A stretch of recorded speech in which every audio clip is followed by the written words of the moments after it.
verbally insulted me yesterday, and I held my tongue out of class. Throughout the whole run of Kitchen Nightmares, Gordon has dealt with his fair share of horrible situations. Bad food, filthy restaurants, unreliable staff. But the worst obstacle of all was dealing with the owners. You think she did? Okay. She did say then you fucking wrong. That's all. In many cases, Chef Ramsay butted heads with those people just so he could properly do his job. Those instances were one of the most entertaining parts of the show. That's why we made a list full of the worst owners for you to enjoy. I'm trying to help you to understand the method in your madness. Mill Street Bistro. I'm struggling here to stay in this building right now. I swear to God. The Mill Street Bistro was a very poorly run restaurant. Owner Joe opened the place without any prior restaurant experience, and it showed. Blowing smoke up my arse about how fresh everything is, and look, a freezer full of frozen oysters, mussels. Why would you put blue cheese in a freezer? When confronted, Joe struggled to come up with an excuse. You think your fish is fresh? Does it say fresh fish? Plus, Joe was also one of those owners that tried to work as one of the chefs. Of course, that was also a terrible decision. Like the time a customer ordered onion soup. Are they raw onions in there? What's that? Did you put raw onions in there? When asked, Joe replied, "You said earlier that it needed more onions, okay?" It's raw. Mind you, when Joe first met Gordon, the owner lied and said he was trained by Old school Europeans, master chefs that had a liking to me. I didn't f***ing tell you that. Step by step, Joe didn't take any of Gordon's advice in consideration. Even worse, the owner kept fighting with Chef Ramsay over every little thing. I gotta cook right now. Yeah, I wish you would.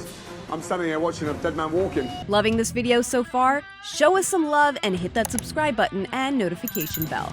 Down City. I don't know where you're coming from. I really don't know where you're coming Let from. me eat the food. I absolutely think you're f***ing full of shit. People say that first impressions matter. Maybe Abby, the owner of Down City, never heard that expression before. I think you're one of those customers that I would fire immediately.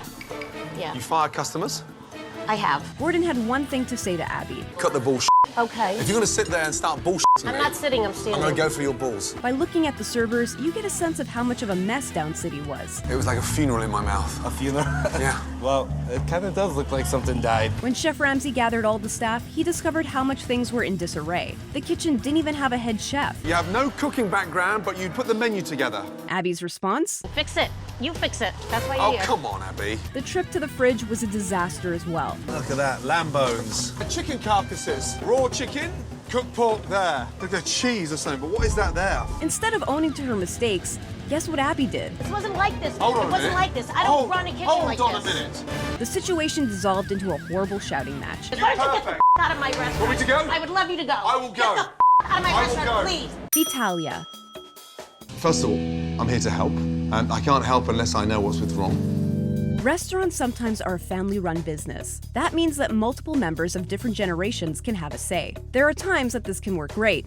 There are also times where this fails spectacularly. Like D'Italia, for example. During his first sit-down with the family, Gordon got a taste of how dysfunctional it was. Mondays, Tuesdays, and Wednesdays, I run the place. Thursday nights through Sunday nights, they run the place. How does a family restaurant not run as a family? Soon, the wives also got involved. Told he don't care about the customer. He was sitting and playing the computer. Tony, of course, disagreed. I don't think it's true. Then Tony complained that Grace was sometimes rude to customers. Grace didn't like that. No! I didn't say that! I didn't say f*** you! Not telling me this about shit, okay?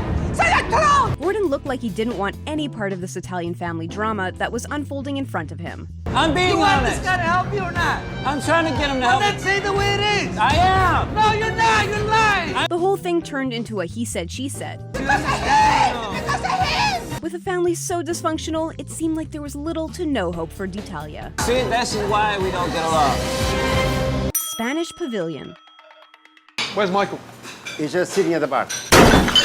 Spanish Pavilion was one of the biggest messes in Kitchen Nightmares. Michael, one of the owners and also head chef, was barely in the kitchen. As a result, It's raw on the inside. Look at that. Oh my God. That's completely raw. Jerry, the other owner and Michael's brother, also got involved. The two brothers just added more trouble on top of the mess that was already happening. Michael, do what you're doing. Don't cooking to come Do out. what you're doing. I am doing what I'm doing. I'm telling you about them snow crabs. The mess only served to aggravate Al, the poor cook. Michael seemed to redirect all of his anger towards Al. We need to get organised big time. Everyone's arguing with each other and it's like no teamwork anywhere. Soon enough, though, things escalated to a whole new level. Okay. How about that for a hostile work environment? You're a fucking owner. Just boom. Big deep breath. Soon enough, Jerry and Michael's mom jumped in to reprimand him. Well, too little too late, right? That was a single dinner service, mind you. Is that normal? My brother's reaction? Yeah. He can flip like this sometimes, yeah. The whole thing had more drama than a full season of other TV shows. Michael had no right to do that. Michael should not do that. That's where my brother sometimes doesn't get it. Sabatiello's. The nightmare at Sabatiello's, it's Sammy. He can be really nasty. Sabatiello's biggest problem, without a doubt, was its owner. Known for his once successful pizzeria, Sammy has been struggling with this venture and is only months from closing. Sammy was a larger-than-life character, straight out of a movie, it seemed. I make everybody feel like a superstar when they come to Sabatiello's because I'm a superstar, and that's why my name is on there. It's all about me. Sammy really didn't think highly of his restaurant. At least someone did. Calamari, to be honest with you, it was edible. That was about it. Thank God you didn't have a microphone with you. In one instance, Sammy went as far as openly arguing with a customer. I'd like to have it just a little bit more done. Yeah. Instead of doing what she wanted, All right, put it in the microwave. Just put it in the microwave, put it a minute and a half. when the customer rightly called them out, Sammy got angry and went to confront her. Do you work for a microwave company? You know so much about a microwave. His response got the whole restaurant in shock. I kept my composure. I wanted to kill her, and I didn't. When the lamb went back... But it wasn't just the customers who got constantly insulted by Sammy. His own staff had to endure pretty bad things too. I think that if Sammy doesn't change, I don't think it would make it another year. Sebastian's. So you're telling me now that those 20 combinations is something that's blown your customers away? Unbelievably. Yeah, blowing them the other end of the fucking world. Sebastian, the owner of Sebastian's, was one of those kooky, weird owners that popped up so frequently on Kitchen Nightmares. Do you all serve? Do I always serve? No, but I do greet and meet every customer that walks in the door. Jesus.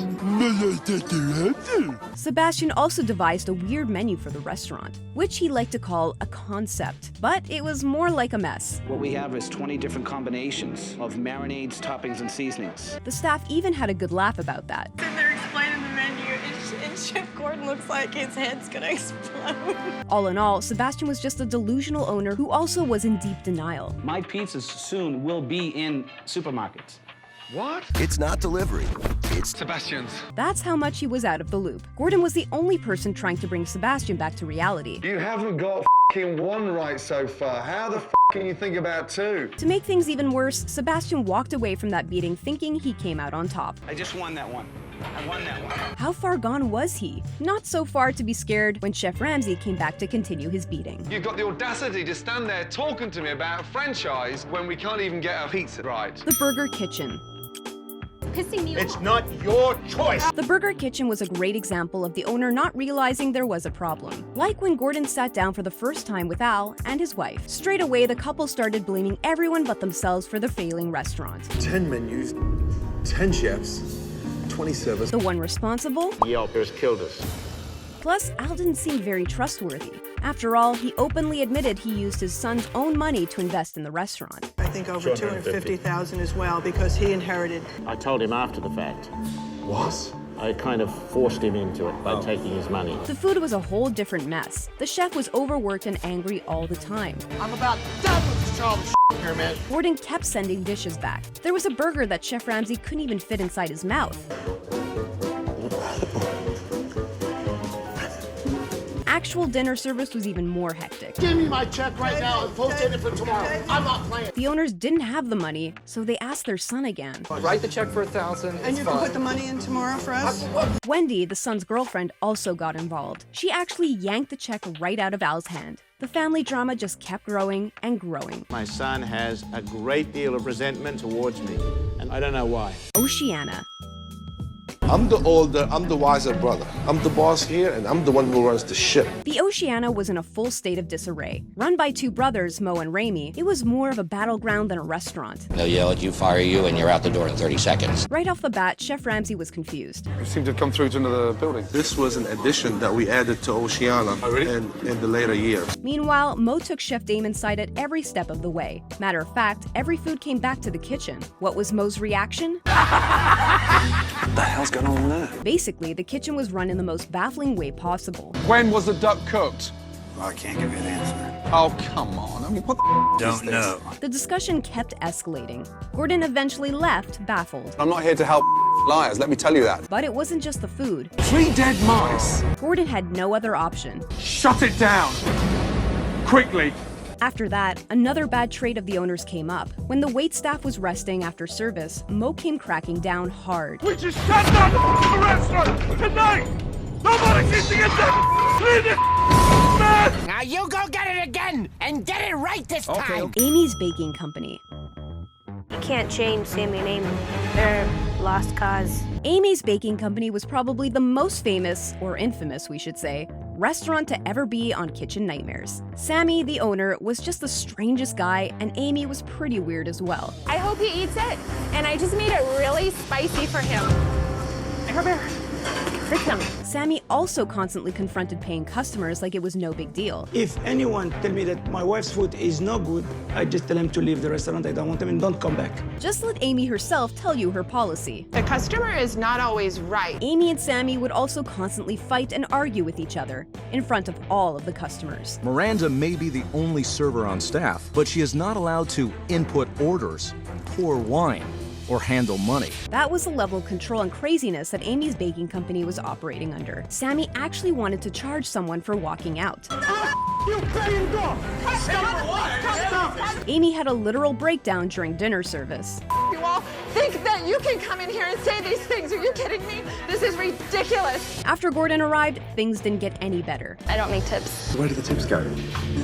The owner? Amy didn't take any criticism well. Sammy then didn't pass any criticism over to Amy. Things were so dire in the restaurant, Gordon actually left. It's not normal for the level of animosity that you've built inside this restaurant and outside. Nino's Italian Restaurant. I get underneath there, I get the plates, I get up there. And it doesn't take that long. It takes about an hour or so. My knees and then Nino's Italian Restaurant was just another great example of how family and business sometimes just don't go together. The mother, Inga, opened the restaurant. The oldest son, Nino, claimed to run it. Emphasis on claimed. Weekends, usually I'll come in for extensive cleaning. Sounds like you do a lot of cleaning. Nino's siblings, however, disputed that. Cleaning? What are you talking about? The restaurant is a mess. Plus, Nino seemed like he pestered his own clients. According to Nino's brother, at least. Just like last night, he ran up to every table and said, "Hello, my name's Nino." It's time to stop! Overall, Nino was a really odd fellow. To prove to Gordon that he cleaned, Nino had someone take photos of him cleaning. I've never seen pictures of cleaning. That's a first for me. Plus, Nino even went so far as to start a fight with a customer. Why? He found a hat in that food. And you must have put it there! No, I have red, dude. At least his sister knew better. Nino, you're making it worse. They're liars. No, they're not. We hope you liked the video. Are there any bad owners we left out? Hey, since you're here, why not check our other videos? Don't forget to like, subscribe, and hit that gray notification bell to join our notification squad. Thanks for watching!